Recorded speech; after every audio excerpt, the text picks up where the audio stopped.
Quand tu te lances en freelance, alors il y a plein de questions qui vont venir à ton esprit. C'est quels vont être mes tarifs, vers quel client j'ai envie de me diriger, comment définir exactement le contour de mon offre, tout ce qu'on appelle donc le positionnement. Ça m'est arrivé en fait de coacher des freelances sur Malte. Ils venaient me voir, ils me disent tiens, j'ai pas de mission. Les gens viennent pas trop sur mon profil, etc. Et en fait, je me rendais compte que leur positionnement n'était pas forcément très clair. Et du coup, forcément, ça se ressentait, ils remontaient pas assez. Alors, je vais rappeler quand même quelques petits éléments sur la notion de positionnement.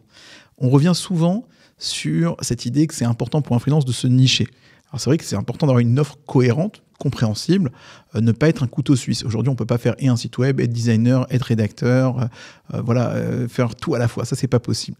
Alors, c'est important effectivement de se nicher. Maintenant, quand on dit se nicher, ça ne veut pas dire non plus de se nicher trop. C'est-à-dire si par exemple, je ne sais pas, vous êtes développeur, dire que vous ne travaillez que sur un langage informatique ou sur une prestation très très très spécifique, c'est un petit peu difficile, c'est un peu restreint. À mon sens, il faut se nicher, si on veut bien effectivement se nicher, mais sur soit un sujet suffisamment vaste où il y a beaucoup de demandes, soit accepter même d'être présent, par exemple sur 2-3 niches. Dire voilà, moi, je fais de la création de sites internet, je travaille sur, je ne sais pas, WordPress, mais je travaille avec Elementor, je travaille avec tel et tel builder, et ça, c'est une niche quand même suffisamment large. Je vais prendre pas mal de missions. Je sais pas, je suis designer, j'ai plein de livrables différents, mais à côté de ça, je fais peut-être aussi un peu de vidéo, un peu de photos.